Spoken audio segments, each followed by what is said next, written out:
नमस्कार, स्वागत है आपका द न्यूज पर। मैं हूं आपके साथ शिप्रा सैनी। भारत में अवैध घुसपैठियों पर एक्शन लगातार जारी है और अब महाराष्ट्र से बड़ी खबर है, जहां पर 9 बांग्लादेशी नागरिकों को गिरफ्तार किया गया है। ये बड़ी खबर महाराष्ट्र से सामने आई है, जहां पर मुंबई क्राइम ब्रांच ने ये बड़ी कार्रवाई की है और भारत में अवैध रूप से रह रहे बांग्लादेशी नागरिकों को गिरफ्तार किया गया है। ये 9 बांग्लादेशी नागरिक हैं जो कि अवैध रूप से भारत में पिछले कई साल से रह रहे थे, जिनकी गिरफ्तारी हुई है। ये जानकारी मुंबई क्राइम ब्रांच की ओर से ही दी गई है। तो ये जानकारी भी सामने आई है कि इन तमाम अवैध रूप से रह रहे बांग्लादेशी नागरिकों के बाकायदा अकाउंट जो है, बैंक अकाउंट, वो भारत में खुलवा रखे थे और साथ ही पैसे ट्रांसफर बांग्लादेश में किए जा रहे थे। ये बड़ी जानकारी भी सामने आई है। तो जाहिर तौर पर महाराष्ट्र में शिंदे फडणवीस सरकार में ये बड़ा एक्शन देखने को मिला है, जहां पर मुंबई क्राइम ब्रांच ने इन 9 बांग्लादेशी नागरिकों को गिरफ्तार किया है, जो कि कहीं ना कहीं एक साजिश के तहत भारत में काम कर रहे थे। यहां पर बाकायदा बैंक अकाउंट खुलवा रखे थे और पैसे बांग्लादेश में ट्रांसफर किए जा रहे थे। तो विदेशी नागरिकों की गिरफ्तारी का ये बड़ा मामला, जिसकी पुष्टि क्राइम ब्रांच के जो डीसीपी हैं राज तिलक रोशन, उनकी तरफ से की गई है और उन्होंने इस पूरे मामले में जो जानकारी दी है उसमें यह बताया है कि सभी आरोपी अवैध रूप से भारत से बांग्लादेश में पैसे ट्रांसफर कर रहे थे। डीसीपी ने जानकारी ये भी दी है कि भारत में आकर उन्होंने फर्जी दस्तावेजों की मदद से ये बैंक अकाउंट खुलवाए थे। यानी साफ तौर पर एक पूरा सिंडिकेट है जो कि काम कर रहा है, एक पूरा गिरोह है जिसकी जांच पड़ताल अब मुंबई पुलिस की क्राइम ब्रांच कर रही है। लेकिन मुंबई पुलिस की क्राइम ब्रांच की ओर से ये बड़ी कार्रवाई करते हुए 9 बांग्लादेशी नागरिकों को गिरफ्तार किया गया है और तमाम जानकारी जो है वो डीसीपी की ओर से दी गई है। बताया यही गया है कि दरअसल इनकी तरफ से आधार कार्ड भी बनवाए गए। फर्जी दस्तावेजों की मदद से इन बांग्लादेशी नागरिकों ने भारत आकर बैंक अकाउंट भी खुलवाए और साथ ही पुलिस जांच करने में जुटी हुई है। इन लोगों के साथ और कौन कौन लोग शामिल हैं, इसकी भी जांच पड़ताल लगातार मुंबई पुलिस की क्राइम ब्रांच कर रही है।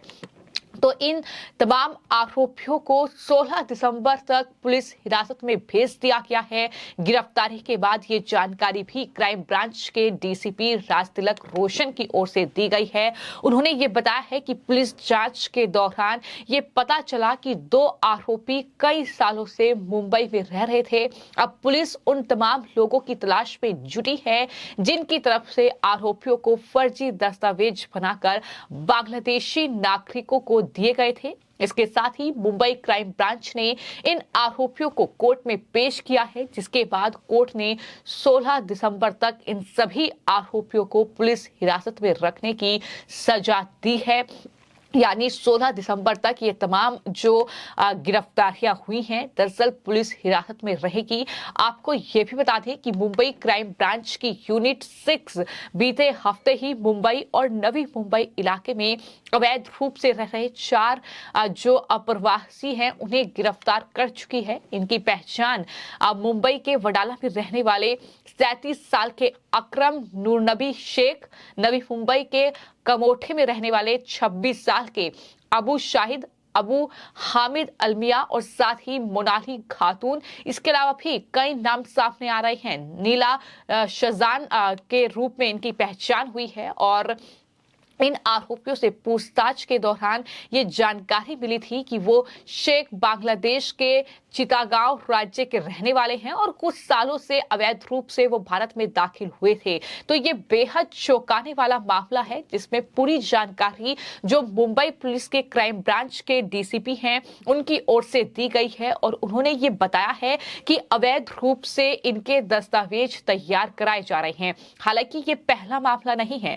हम लगातार ये देख रहे हैं कि पश्चिम बंगाल से लेकर उत्तर प्रदेश हो, बिहार हो या फिर महाराष्ट्र हो, लगातार इस तरीके से अवैध रूप से जो घुसपैठिए भारत में रह रहे हैं उन पर शिकंजा कसा जा रहा है। उत्तर प्रदेश में भी हमने कई बड़ी कार्रवाई देखी है, जब पूरे सिंडिकेट को कहीं ना कहीं खत्म करने की कोशिश जांच एजेंसियों की ओर से की गई है। और अब मुंबई पुलिस की क्राइम ब्रांच ने ये बड़ा एक्शन लिया है, जहां पर इन 9 बांग्लादेशी नागरिकों को गिरफ्तार किया गया है। ये कई साल से भारत में रह रहे थे और साथ ही इन्होंने बैंक अकाउंट खोले हुए थे। इन बैंक अकाउंट के जरिए पैसा जो है वो बांग्लादेश भेजा जा रहा था। आपको मैं ये भी बता दूं कि दरअसल ये अवैध जो बांग्लादेशी घुसपैठे हैं, ये भारत की सुरक्षा के लिए एक बहुत बड़ा खतरा माना जा रहा है। ना सिर्फ ये भारत में रह रहे हैं बल्कि इसके अलावा तमाम जो गतिविधियों में ये शामिल है। आपको मैं ये भी बता दूं कि दरअसल आतंकी कनेक्शन भी इन तमाम लोगों का सामने आ चुका है।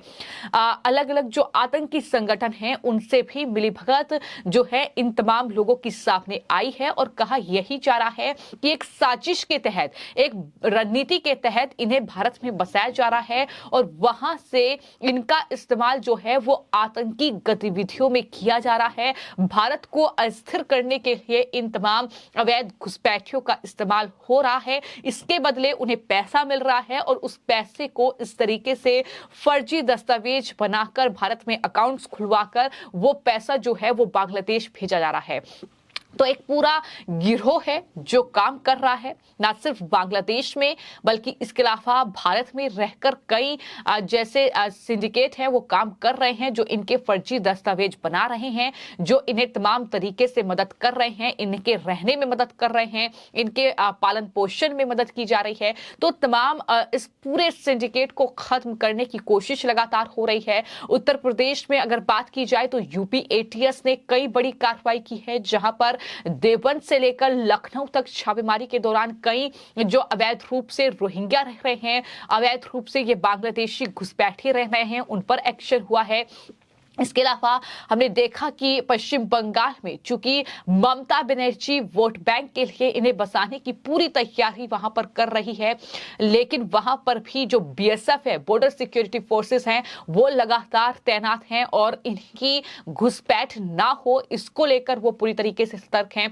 तमाम जो सीमावर्ती राज्य हैं कहीं ना कहीं वहां पर बॉर्डर सिक्योरिटी फोर्स की तैनाती बढ़ा दी गई है ताकि ये घुसपैठिए दाखिल ना हो पाए। लेकिन जाहिर तौर पर इस वक्त जांच एजेंसियों के लिए और खास तौर पर जो स्टेट की पुलिस है उनके लिए एक बहुत बड़ी चुनौती ये चीजें बन चुकी हैं कि किस तरीके से इस पूरे गिरोह को खत्म किया जाए, इस सिंडिकेट को खत्म किया जाए जो इन्हें बसाने का काम कर रहे हैं। और यही वजह है कि ये 9 गिरफ्तारियां बहुत बड़ी गिरफ्तारियां मानी जा रही हैं कि कहीं ना कहीं जब इनसे जांच पड़ताल होगी, जब इनसे पूछताछ होगी तो कुछ नए नाम सामने आ सकते हैं।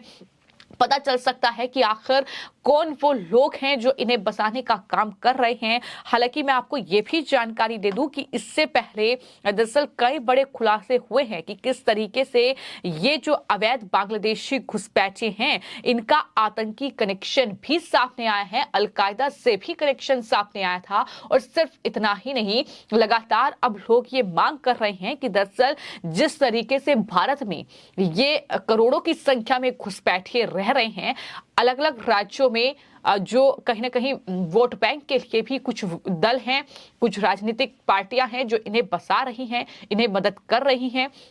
राजधानी दिल्ली का ही अगर उदाहरण देख लीजिए तो पता चलेगा कि किस तरीके से वहां आम आदमी पार्टी के जो विधायक हैं अमानतुल्लाह खान, वो बाकायदा इन अवैध रूप से रह रहे रोहिंग्या और बांग्लादेशी घुसपैठियों की पूरी बस्ती तैयार कर रहे हैं। इनके दस्तावेज बाकायदा बनवाए जा रहे हैं, इन्हें आर्थिक रूप से मदद की जा रही है ताकि चुनावों में इनका वोट हासिल करके जीत हासिल कर सके। तो ये कहीं ना कहीं साजिश एक तरीके से भारत में रहकर ही कुछ लोग कर रहे हैं और यही वजह है कि लोग ये कह रहे हैं कि जल्द से जल्द एनआरसी लेकर आओ और इन तमाम लोगों को देश से बाहर निकालो। और तमाम तरीके से केंद्र सरकार भी इस कोशिश में जुटी हुई है कि इन तमाम जो अवैध रूप से घुसपैठिए रह रहे हैं इन्हें वापस इनके देश भेजा जाए।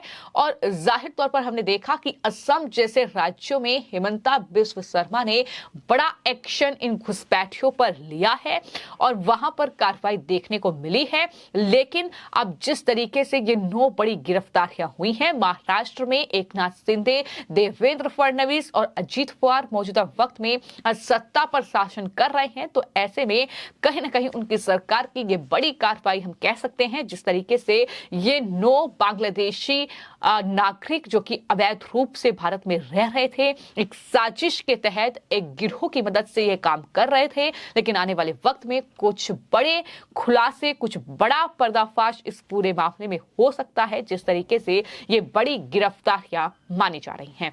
फिलहाल आपकी इस पूरे मामले को लेकर क्या राय है, हमें कमेंट बॉक्स में जरूर लिखें। धन्यवाद।